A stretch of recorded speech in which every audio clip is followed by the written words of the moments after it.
thank you all for joining us today. My name is Donald Gussi-Sala. I'm a program manager with the Discoverability Network at the Ontario Chamber of Commerce, and you have all joined us for our Mental Health in the Workplace. It Matters. Thank you. So, as I was saying, you've all joined us for our Mental Health in the Workplace and It Matters workshop. So before we begin, even though we are, as our president at the CEO would say, even though we're meeting in cyberspace, we do want to acknowledge the land on the meeting, which is that the work we do takes place on the traditional territory of the Mississaugas of the Credit, the Anishinaabe, the Chippewa, the Haudenosaunee, and the Wendat peoples, which is now home to many diverse First Nations, Inuit, and Métis peoples. Our regional hubs and partners across Canada similarly gather on the traditional territory of many Indigenous nations who have cared for these lands since time immemorial. And we do have more to thank the Indigenous populations for than simply stewarding the land, which we are now living and working on. Just as an example, we typically think of democratic institutions as an innovation of the ancient Greeks, but the reality is that the Indigenous populations of North America, in particular, the Iroquois and similar confederacies, developed their own democratic style institutions, which the soon-to-be governments of Canada and the United States drew on for inspiration for our current democratic governments, just as much as the ancient Greeks. So now that we have made that acknowledgement, I would like to introduce our speaker. Onika Dainty is a peer support specialist at the Canadian Mental Health Association Durham Recovery College Wellness Centre. That is a mouthful. In her role at the RCWC, Onika develops recovery-based curriculum and facilitates classes for the students at the center. She has over 20 years of lived experience with mental health, as Onika has bipolar affective disorder 1. Her experience with mental illness gives her a unique perspective that she uses to inspire hope and optimism about recovery and her students' recovery journey. So I would like to turn it over to Onika. I'm going to stop sharing my screen so that Onika may share hers, and I'm going to unspotlight myself. So Onika, please take it away. Thank you so much, Donald. Hello, everyone. My name is Onika Dainty. I'm going to share my screen with you. Just give me one moment. Is this the right one? Let's make sure this is the right screen. Yep, there I am. So that's me. Thank you, Donald, for doing the introduction. That means I don't have to do it again. I am a peer support specialist at the Recovery College Wellness Centre at the Canadian Mental Health Association Durham, and it is truly a mouthful. I just wanted to let you know a little bit about the Recovery College and what we do. It's a unique learning center where people with lived experience with mental illness and issues, peers. Sorry about that. So a unique learning center where people with lived experience of mental health issues, peers, family members, and mental health professionals use their knowledge and experience to work collaboratively and on equal terms to co-develop and co-deliver courses on a range of topics that support well-being and recovery. It's a place of self-discovery where people come together to gain knowledge, learn new skills, and explore new roles for themselves in a supportive environment. So that's the Recovery College at CMHA Durham. So on today's agenda, and I'm going to give you guys an opportunity after every section. I know there's questions at the bottom, number 10, but after every section, I'm going to just give you an opportunity to put your questions in the chat, and it's going to be monitored. We may not get to all the questions, but if there's something that's you have a burning desire to ask, I'm sure you can connect with the people at OCC and they can connect with me and I will get that information to you. We got an hour and a half and I got a lot to get through, so let's get started. So the first one, mental health versus mental illness. So the World Health Organization, WHO, has famously said, there is no health without mental health.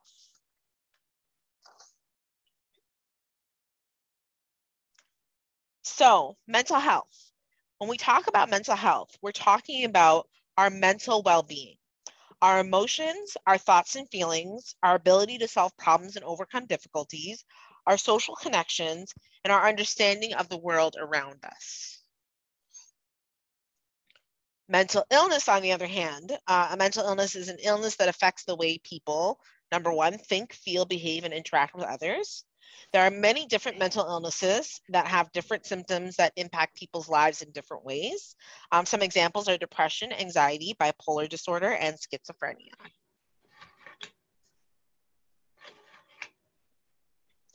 So, important to note, health is not like an on-off switch. There are different degrees of health. People move on a continuum ranging from great or good health to so-so health to poor health to illness or disability. Mental health is the same way.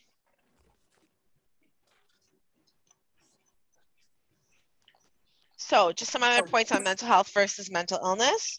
Just as someone who feels unwell may not have a serious mental illness or a serious illness, people may have poor mental health without a mental illness.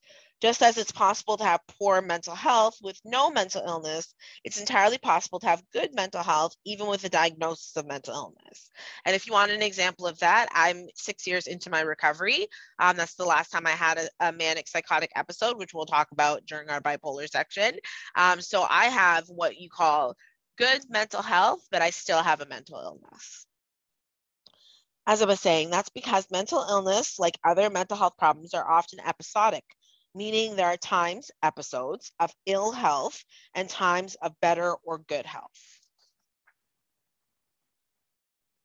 So, some mental illness myths and realities.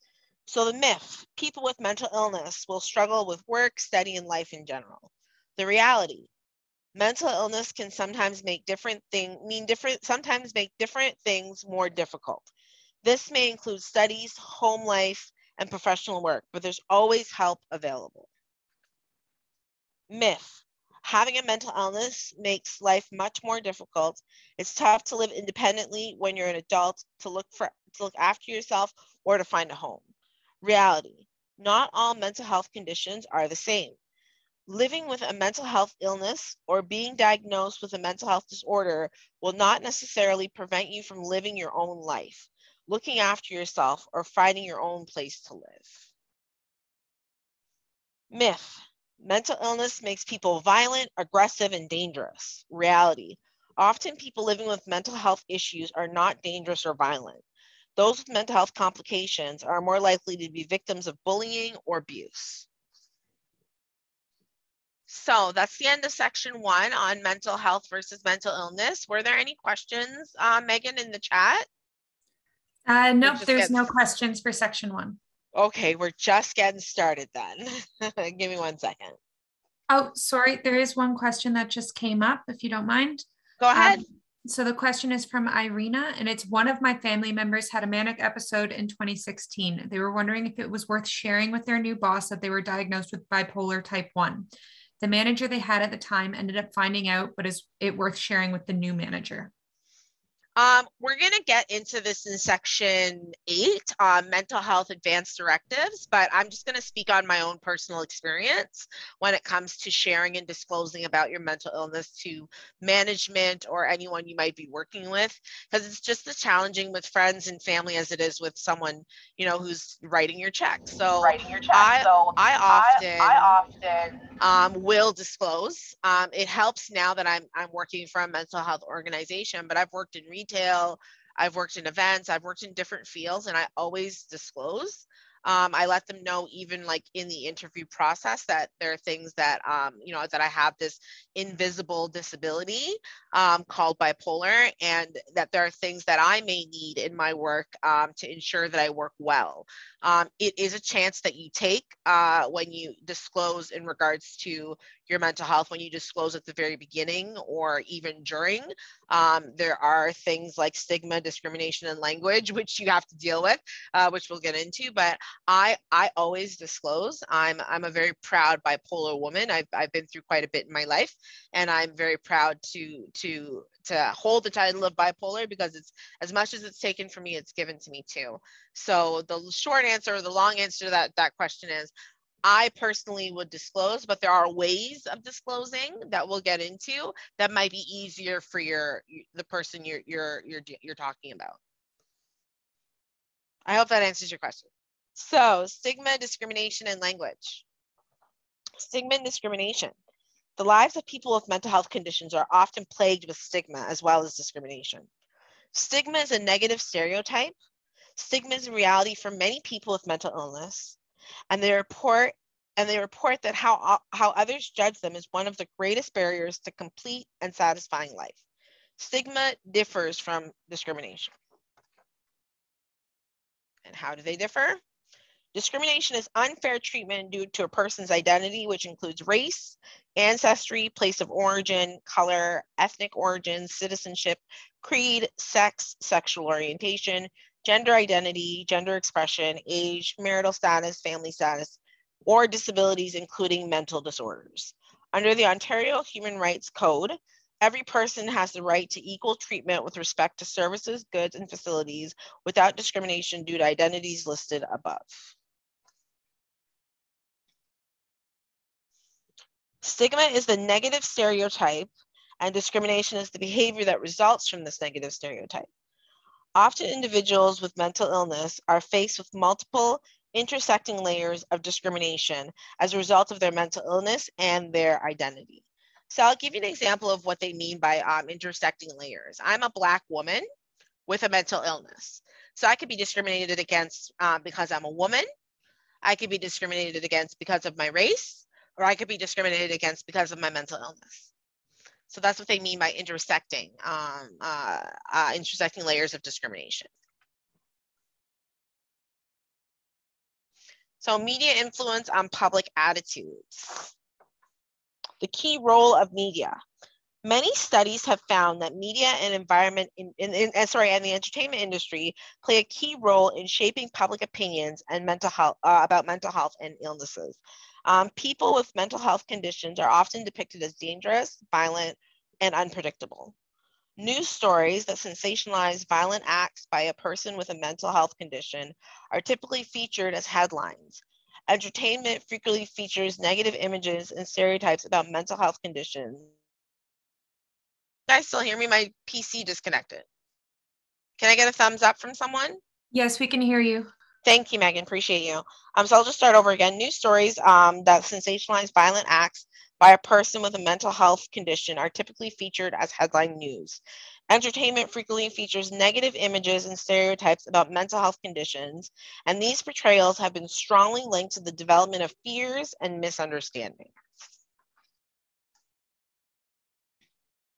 How to talk about mental health. A large part of the problem is that many well-meaning people simply aren't aware of this issue. But when you bring it to their attention and describe a more respectful way to talk about mental health, they get it. So focus on the person and not their illness. I'm going to just say this again, this is something very personal to me. I identify as bipolar. So when someone says to me, "Oh, you have a mental health condition, what is it?" I say, "I am bipolar."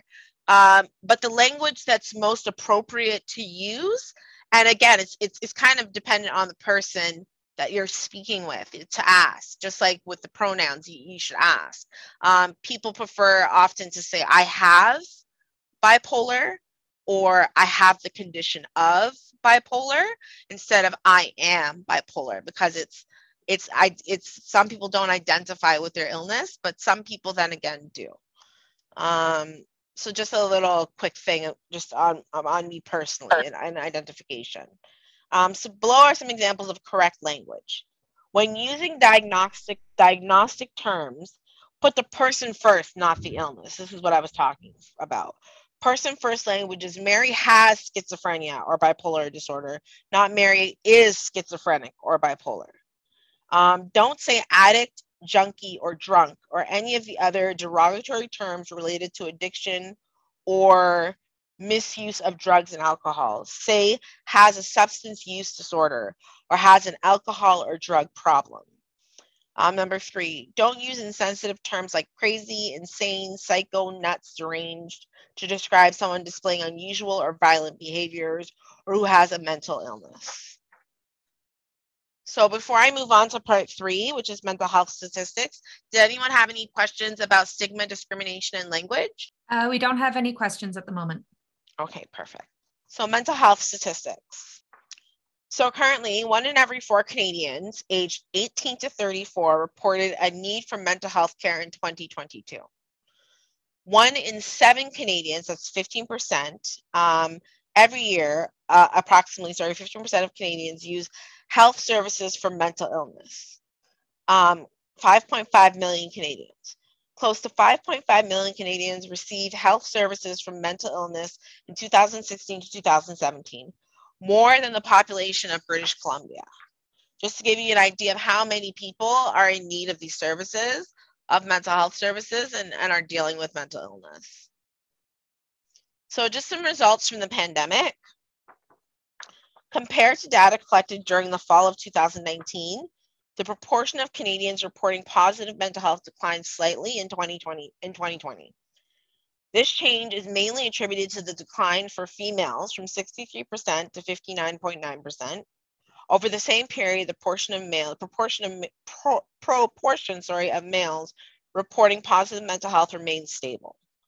Among groups designated as visible minorities, 68.1%, a higher proportion reported positive mental health compared to non-visible minorities, 62.6%. And just some stats about mental health in the workplace.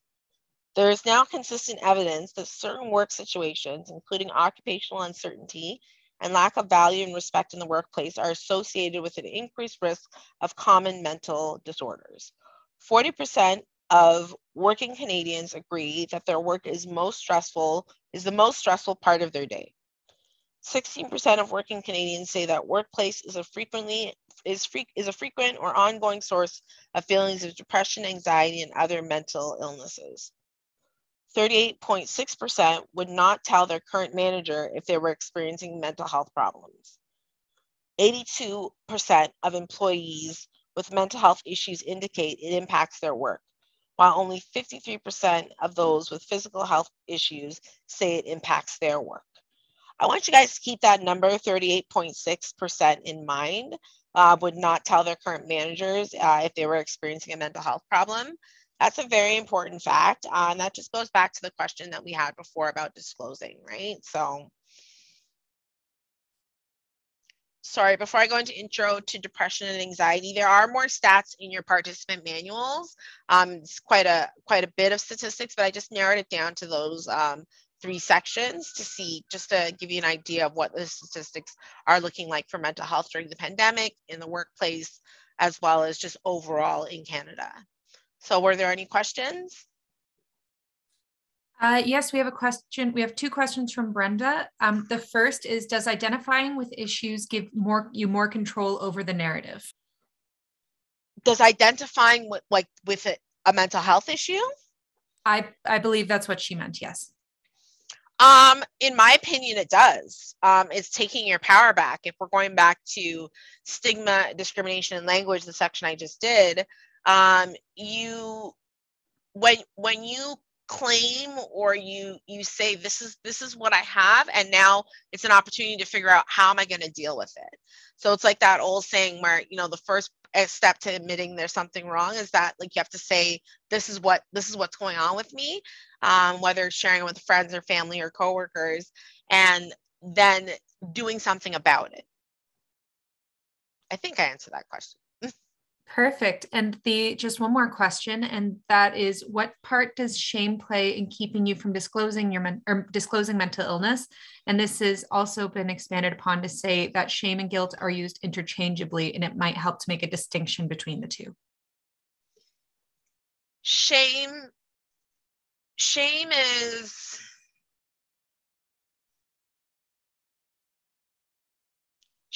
for people with mental illness looks like, I have a mental illness and outside forces around me make me feel ashamed of who I am or this part of myself, where guilt can be more like,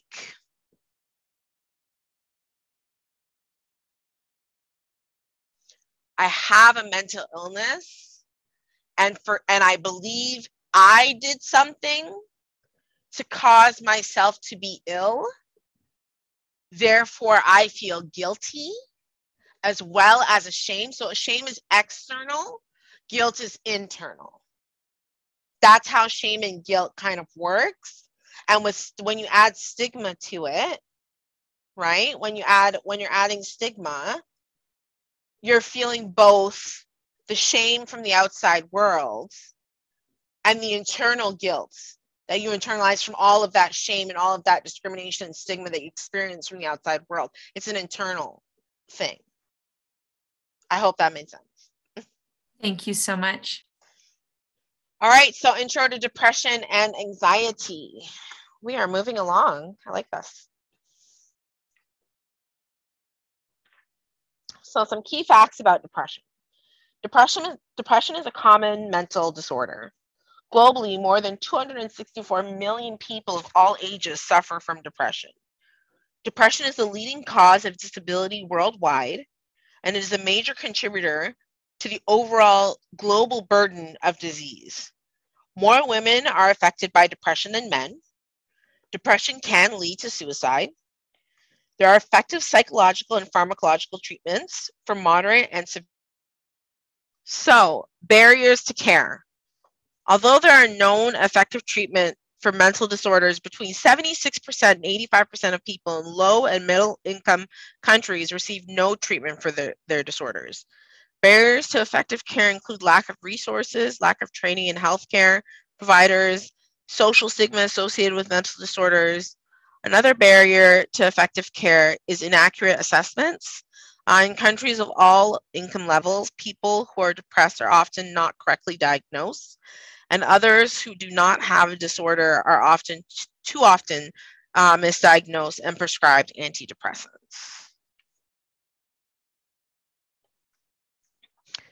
So, signs and symptoms of depression.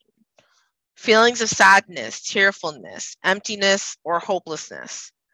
Angry outbursts, irritability or frustration, even over small matters. Loss of interest or pleasure in most all normal activities such as sex, hobbies, and sports. Sleep disturbances, including insomnia or sleeping too much. Tiredness and lack of energy, so even small tasks take extra effort. Reduced appetite and weight loss or increased cravings for food and weight gain. Anxiety, agitation, and restlessness. Slow thinking and speaking or body movements. Feelings of worthlessness or guilt, fixated on past failures or self-blame. Trouble thinking, concentrating, making decisions, and remembering things. Frequent and reoccurring thoughts of death, suicidal thoughts, suicide attempts, or suicide. Unexplained physical problems such as back pain or headaches. So, anxiety disorder. In small doses, anxiety can be a good thing. Anxiety can motivate us to make us more productive. A little bit of fear may push us to study harder for the next exam or prepare for that job interview. And a burst of anxiety can even be a lifesaver when it helps us get out of the way of danger. But too much anxiety can be a problem. If feelings of tension, fear, and worry are there too much of the time and get in the way of everyday activities, it could be the sign of anxiety disorder. Like depression, anxiety disorders are common problems. In fact, sometimes depression and anxiety occur together. So here are some of the factors for anxiety disorder. Anxiety disorders are related to a number of factors, including having parents with depression and anxiety, family genetics, facing stressful situations at home or school or in the community. And then we have the types of anxiety disorder: generalized anxiety disorder, which is the most common that you may have heard of, as well as social anxiety and social phobias, obsessive compulsive disorder, panic disorder, separation anxiety, and specific phobias like arachnophobia or claustrophobia. So again, before we move on to the bipolar disorder section, did anyone have any questions that they wanted to present? We don't have any questions at this time. Okay, perfect. Thank you. So bipolar affective disorder. My peanut butter and jam, as I call it. Bipolar disorder is a mental illness that is characterized by episodes of depression and mania and hypomania. These episodes vary in length depending on the type of bipolar disorder the person has. The extreme shifts in mood and energy levels can contribute to suicidal ideation or suicidal actions, whether those are passive or active. Bipolar affective disorder is most frequently treated with a combination of therapy and medication. It can be genetic, and it affects people's jobs, relationships, and quality of life. However, there is a strong evidence to support that with treatments such as talk therapy and certain medications, people with bipolar disorder can enjoy a full life. That includes strong relationships, satisfying jobs, and having meaningful social connections. So types of bipolar. So bipolar disorder type 1 or bipolar 1 disorder is differentiated from bipolar type 2 or bipolar 2 disorder by establishing that a person has experienced at least one full manic episode during their life. Despite the criteria stating that only one manic episode must occur, a person with bipolar type 1 will often experience more than that. People with bipolar type 1 typically develop this condition during their late teens and early adulthood, but some people see symptoms of the disease developing as an early child. So, symptoms of mania: pressured speech and speaking loudly, going from one idea to the next rapidly, increased energy, inability to slow down, decreased need for sleep or insomnia, grandiose or inflated sense of self-perception, compulsive or excessive spending, hypersexuality, impulsivity, substance use. Symptoms of depression. And the reason I'm putting in symptoms of depression with bipolar is because prior to it being bipolar affective disorder 1 and 2, it was called manic depressive disorder. So the symptoms of depression: low energy, fatigue, insomnia, sleeping too little or too much, feelings of hopelessness and worthlessness, thoughts of suicide or harm or self-harm, changes in eating and social isolation, social isolation, slow speech, actively planning suicide attempts. And symptoms of hypomania: increased energy, less need for sleep, pressured speech, hypersexuality, inflated self-esteem, increased productivity. And just a little slide on the difference: mania versus hypomania. Hypomania certainly differs from mania, but it can still be very disruptive. If hypomania is left untreated, however, you can swing into full-blown mania, which is why it's crucial to treat the illness accordingly. The differences between mania and hypomania is that while you may experience increased energy levels, it is not as extreme as when you're suffering from mania. Hypomania tends to last around a week, while mania can last anywhere from a few weeks to months at a time. Are there any questions about bipolar affective disorder before we move on to schizophrenia? Yes, we have a question from Irina. Here it is. If someone has been diagnosed with bipolar disorder, is there anything the person living with the illness can do to prepare for another episode? Ooh. It's about, for me, like in my experience, I've had 7 manic episodes in my lifetime. I spent over a year and a half of my life in psychiatric institutions. And I'm not saying for that person it will take them that long to discover the little tips and tricks that bipolar people use to function in general. But in the last 6 years, what I've noticed, there's several things that contribute to manic episodes. So stressors, so death, loss of a loved one, or like loss of a relationship, loss of job, even positive things. Like I had something really positive happen to me a couple years back. I was named the face of mental illness for Bell Let's Talk, and I did a production week. And even in that week, I was waking up at 3 a.m. I was going to bed at 12, so I was lacking sleep. My thoughts were constantly racing, and like there was all the symptoms of hypomania. That's the section in which you want to catch yourself, is that portion of all the things I said. Let me just read it again for hypomania. Yeah, so increased energy, less need for sleep. So I'm a 5 a.m.er. When I start waking up at 4 or 3:30, I'm under some kind of stress. Something is wrong. That's when I have to stop and check myself and say, what's going on with Onika, and check in, Then less need for sleep. I said pressured speech. I'm a fast talker, as I'm sure you're into section 6 at this point.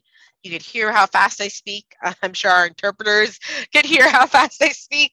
So, you know, when the speech is pressured, if they're getting involved in risky sexual behaviors, if all of a sudden they have grandiose ideas about, you know, what they want to do with their lives or where they want to go with their lives or travel or whatever that looks like and feels like, and they have no real plan behind it.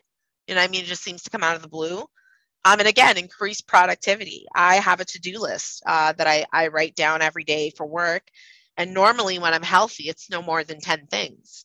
When I'm unhealthy, it's about 23 things because I feel like I pack my day with stuff. So it's looking for signs and things like that that could help once you can catch the hypomania before it leads to the mania, which is kind of like the out of control psychosis, where you will need some kind of hospitalization or some type of pharmaceutical help, or you know whatever that looks like and feels like for your person. But like it's catching it when you feel like, okay, there's a stressor. Okay, I'm not sleeping. I've lost my appetite or my appetite's increased. Like it's about knowing yourself. And it's hard with bipolar because sometimes you feel like the episodes just keep happening to you.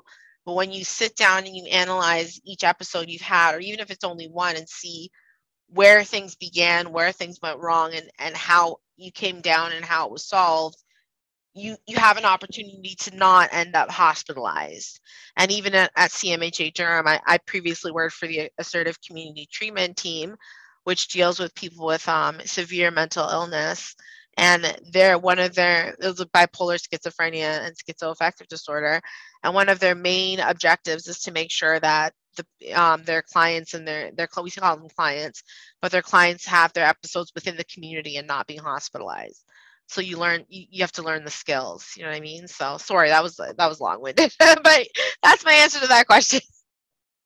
And the second part to that is there anything allies can do to support somebody who's having one of these episodes without presuming the ability to solve the problem?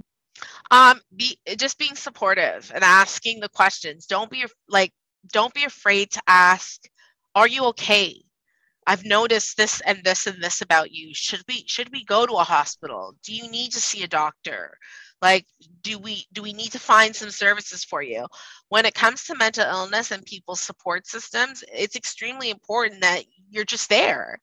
And you're there without judgment, and you're there just to understand and be there for that person. And no one's saying be a psychotherapist or a nurse or a doctor, or any of those things. Just be who you are and support that person the best way you can, but just don't ignore that there's a problem. I think that's when the problem tends to get worse, when people do the whole stigmatized, you know, oh my gosh, this person is going through an episode. I have to back away because, oh no, like what if they harm me? What if they harm themselves? I don't want to be responsible. I don't want, you know, but when you're committing your support to a person with a mental illness, it's just important to just check in on a regular basis and ask them, are you okay today? Okay, thank you so much. All right, thank you. I'm sorry, I'm not sure why my camera keeps shutting on and off, but I apologize for that. So we're going to move on to schizophrenia. So what is schizophrenia? Schizophrenia is a mental illness that causes people to lose touch with reality and sometimes makes it difficult for them to think and speak in an organized way. This loss of touch with reality is called psychosis. Psychosis is a part of schizophrenia, but may also be seen on its own. And just to explain that, I experienced psychosis in my bipolar, but that doesn't mean I'm schizophrenic. It's just you can experience psychosis all on its own. It isn't known exactly what the cause of schizophrenia is, but it's likely a combination of several factors, such as the way your body works, your family history, and your environment. So biopsychosocial, and your life experience. So that's just your biology, your psychology, and your social, your environment. So schizophrenia, myths and facts. Schizophrenia is not caused by bad parenting, childhood trauma, poverty, street drugs, or alcohol. Schizophrenia is not contagious. Schizophrenia is very different from dissociative disorder, which used to be called split or multiple personality disorder. Schizophrenia is no one's fault. People who experience schizophrenia have a high risk of suicide. In one study, 20 to 40% of people with schizophrenia attempted suicide, and 5% of people with schizophrenia completed suicide. So all talk of suicide should be taken very seriously. Who does schizophrenia affect? Schizophrenia affects about 1% of Canadians. That's about 40,000 people in British Columbia. I'm obsessed with British Columbia. Schizophrenia usually first shows up between the ages of 18 and 25 in men and 25 and 35 in women. Some signs and symptoms of schizophrenia. Because it's so different in person, you may experience some or all of the symptoms below. I'm hearing voices. Other people tell me they can't hear. I'm seeing things that other people tell me they can't see. My thoughts take a long time to form, come too fast together, or don't form at all. I'm convinced I'm being followed. I feel immune to any kind of danger. I believe I can save the world. I sometimes feel like I'm not actually in my body, that I'm floating.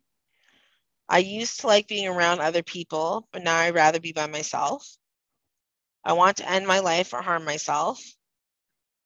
I'm having trouble remembering things, concentrating and making decisions. I'm getting confused easily. So that was a brief stint on schizophrenia. Did anyone have any questions before I move on? We don't have any questions. So next one, intro to borderline personality disorder. So what is a personality disorder?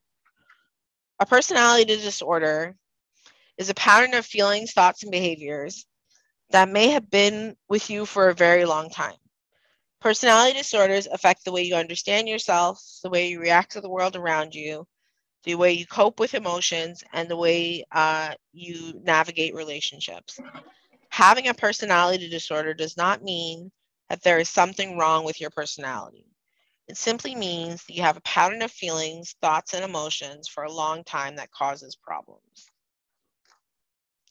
So what is borderline personality disorder, or BPD? Borderline personality disorder is a mental illness that affects the way you relate to others and the way you relate to yourself. If you're living with borderline personality disorder, you may feel like there's something fundamentally wrong with who you are. You might feel flawed or worthless, or you might not even have a good sense of who you are as a person. Your mood might be extreme and change all the time, and you might have a hard time controlling impulses or urges. You may have a hard time trusting others, and you may be very scared of being abandoned or alone.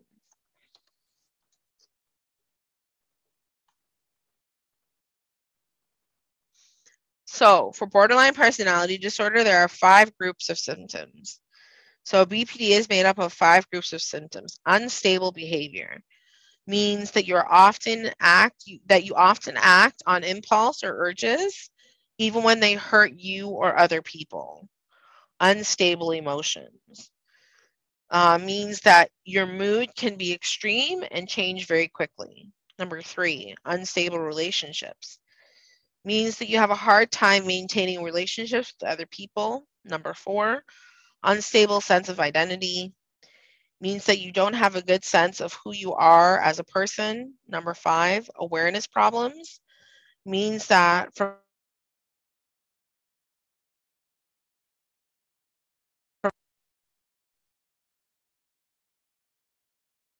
sorry, can you guys hear me? We can hear you now. Perfect. Sorry about that. Awareness problems means that from time to time only and often in response to stressful events, you experience sensations or feelings that aren't based in reality.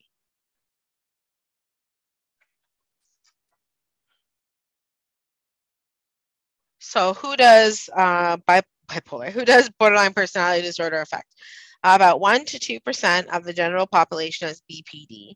It's usually diagnosed in teens and young adults, though it may also be diagnosed later in life. It seems to affect more women than men.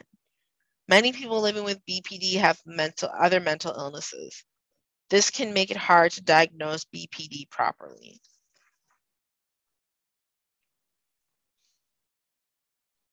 All right, that's that section. Megan, are there any questions? We don't have any questions at this time. Perfect, thank you. So the Mental Health Advance Directive, the lady, the young, I don't know, whatever, the woman, the person at the beginning of our talk asked about disclosure and disclosing to management your mental illness. So if you were interested in disclosing, this is what that would look like and feel like. So what is a Mental Health Advance Directive? An advance directive is a written document that expresses your wishes in advance about the type of treatment, services, and other assistance you want during a personal mental health crisis. A directive provides a clean statement of medical treatment.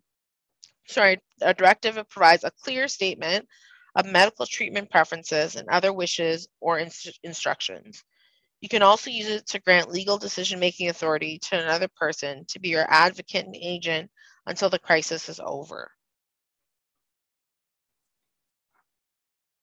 That would be your medical proxy. So benefits of an advance directive. A psychiatric advance directive can promote your autonomy and empowerment, enhance communications between you, your doctor, treatment team, and family, protect you from ineffective, unwanted, and possibly harmful treatments or actions, help prevent crisis situations and reduce the use of involuntary treatments or safety interventions such as restraints and seclusion.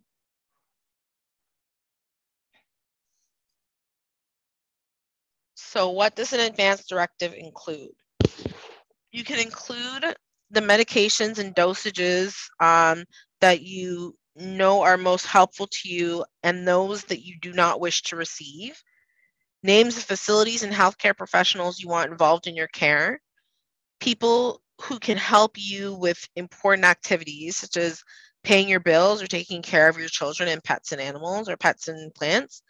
You can also even identify the people you do not want as visitors if you're hospitalized.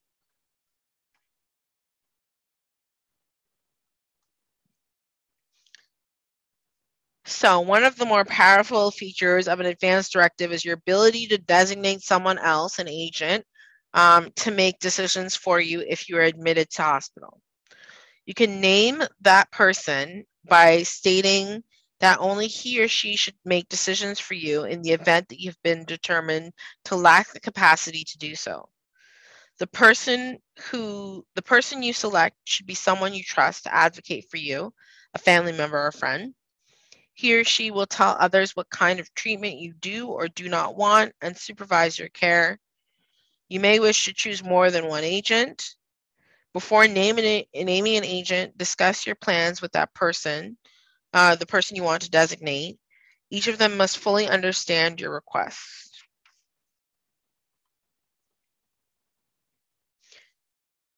So that was the end of medical advance directive, that portion. Is there any questions about the advance directive? Yes, we have one, and it is, does CMHA have any templates for drafting an advance directive? Also, how do you encourage your friends and family members to have this conversation? Okay, I have included in the participant manual, hopefully you did get it, in the section on advance directive, there's a template. So you can work with that.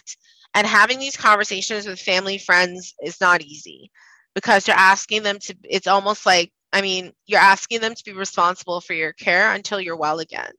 So it has to be someone you really truly trust, that has, your best interests at heart. But none of these conversations about mental health, whether it's disclosing you have a mental illness to a boss or talking about it with your family and friends, these conversations are not easy. They're actually very, very challenging. I've had several over the course of the years, and none of them were easy, but they were necessary. And the end result was I was kind of afraid of being abandoned or that they'd say no, but everyone embraced me. That's the thing. Like when you admit that you need help and you need your support system and you need your team shows up for you. And if they don't show up for you, then you know they're not on your team. Awesome. Also, is there a way to encourage somebody who may need an advanced directive to design one for themselves? I would show them like the participant manual. Be like, this is what I was in a chat today, and there was someone talking about mental health, and they talked about mental health advanced directives. This is what it is.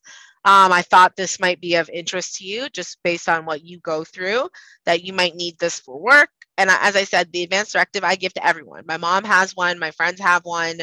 My friend in Barrie has one. Like, she has a copy of it just in case I have a manic episode in Barrie. The only thing I haven't done that I still have to do is making sure the hospital of my choice, my home hospital, because I've moved in the last year, has my advanced directive. But when I did it a couple of years ago, and you update it too, that's something that you would update. It changes regularly. So you just make sure your healthcare professionals have it. If you have a social worker, counselors, just anyone you think that you may or may not need it, or may not be seeing you when you're having an episode, those are the people that you should have that should have it. And another thing I can say for the medical advanced directive, definitely adding in, like, when you're having that conversation with that person, talking about like symptoms, like questions to ask you, like, like talk to the person and say, what should I ask you? Like, some of the questions on mine or on my advanced directive are things like, when was the last time you ate? How many hours of sleep did you get last night? Let me see your to-do list book. Let me see your agenda. Because I know when that's like a crazy mess, then something's wrong with me, right? So, just coming up with a list of questions that you guys can ask that person. It's not, like I said, it's not an easy conversation to have, but it's a necessary one. Specifically, somebody has asked, is there a way to bring this up to somebody who may be in denial about their mental illness, specifically in a biopic group? Honestly, again, it's offering the information. It's like the whole thing. You could lead a horse to water, right? Like, you can offer someone all the information they want, but it's up to them to actually receive it and read it and apply it. You can't force anyone to admit they have a mental illness, or acknowledge that they have a mental illness, acknowledge that they might need an advanced directive, or, acknowledge that they might be continuously hospitalized, if that's what it looks like and feels like. You can't force someone to make those commitments to themselves, because that's their number one. You know what I mean? Like, you're the support system. But I had a social worker tell me about 6 years ago, first time I ever heard it in my life, my mental health was in my hands. They were going to support me on that ACT team, the Assertive Community Treatment Team, which was my outpatient care. They were going to support me, but the decisions were going to be left up to me. I was in control. So if you have someone who's not yet ready to acknowledge that they have something going on with them, whatever that looks like and feels like, all you can do is offer the information that you've received today and hope that something sticks. Perfect. Thank you so much. Thank you. So, addictions in the workplace. Based on Canadian Human Rights Act, the duty to accommodate suggests that employers are required to make the necessary adjustments to organizations' current rules, policies, and practices to prevent any form of perceived or actual discrimination that makes the workplace inclusive for those with disabilities. So, substance use in the workplace. And the reason I read that Ontario, or that the Human Rights Act, is because addictions is considered a disability. It's not always looked at that way, but it is. And when it's happening in the workplace, it's to be considered something that the workplace hopefully will address. So let's just get into substance use in the workplace. Ways that problematic substance use can cause issues at work include any impact on a person's judgment, alertness, perception, motor conditions, or emotional state that can also impact work safely or safety sensitive decisions. After effects of substance use, hangovers and withdrawals affecting job performance. absenteeism, illness, and or reduced productivity, preoccupation with obtaining the use of substance while at work, interfering with attention and concentration. Illegal activities at work include selling illicit drugs to other employees. Psychological stresses related to or effects related psychological stress related effects due to substance use by a family member, friend, or coworker that affects another person's job performance. So the the Center for Addiction and Mental Health have a 4 C's, kind of like things to look for. So I like them: craving, loss of control of the amount of frequency, compulsion to use, use despite consequences. So those are the 4 C's. So if that's happening in your workplace, if that's happening with any of your staff, and you notice, then it's something needs to obviously be done about it. So what are the costs to the business?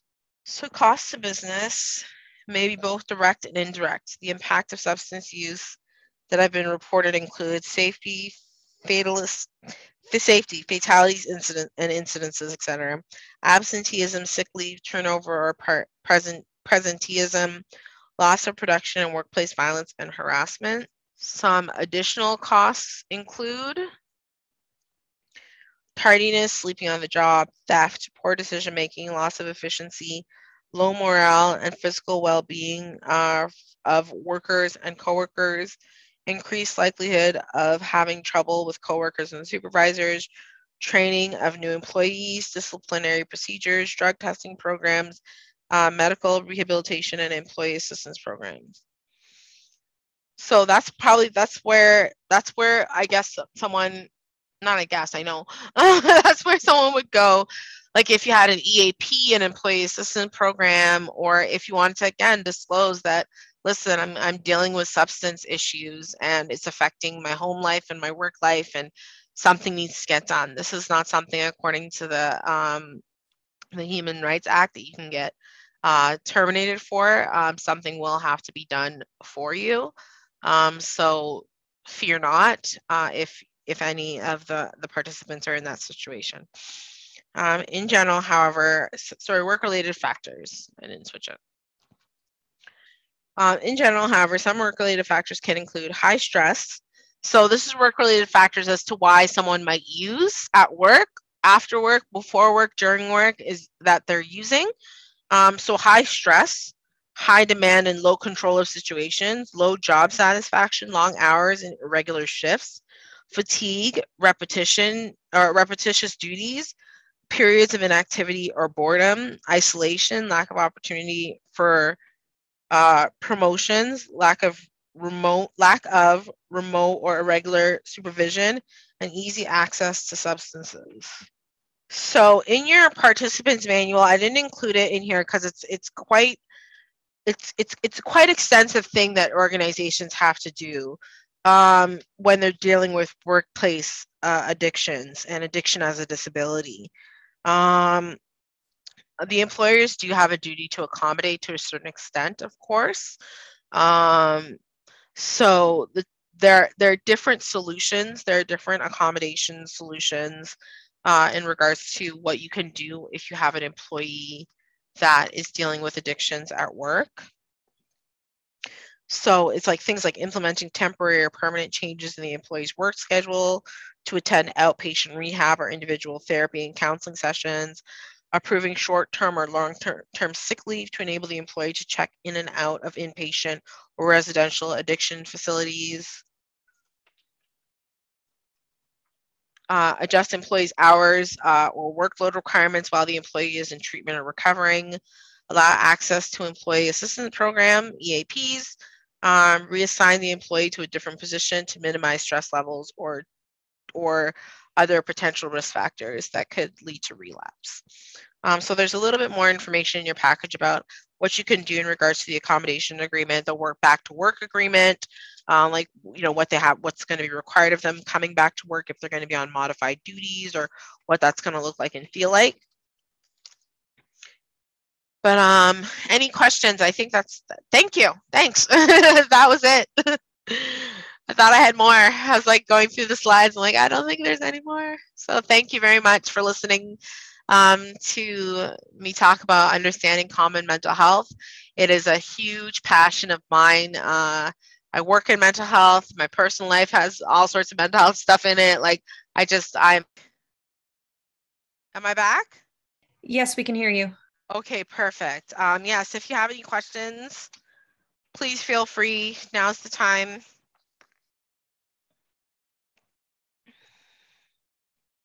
I think we've had several questions about the participant guide that you've alluded to, Anika, in the presentation. Maybe you can kind of talk about more details of what's in the guide. And just to let all participants know, you will be emailed this participant resource manual guide in the next day after this event. So don't worry, everyone will get a copy of the resource guide. Oh, I apologize. I thought they had a copy.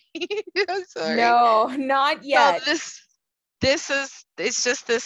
it's a very extensive, if you guys can see it, very thick piece of literature that I've created called Understanding Common Mental Health. You will be getting it in your emails. It basically is just everything that I just discussed, but just in more detail.